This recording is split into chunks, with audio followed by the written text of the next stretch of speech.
How to buy Google Play gift cards online. Hi everyone, I'm here to assist you today. Without any delay, let's jump right in. First, open any browser and search play.google gift cards, which will lead you to this page. In here, scroll down and you'll find different gift cards available. Click on the one you prefer.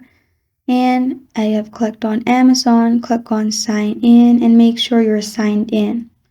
Select the design, gift amount. You can also custom amount, and delivery way. You can press on email.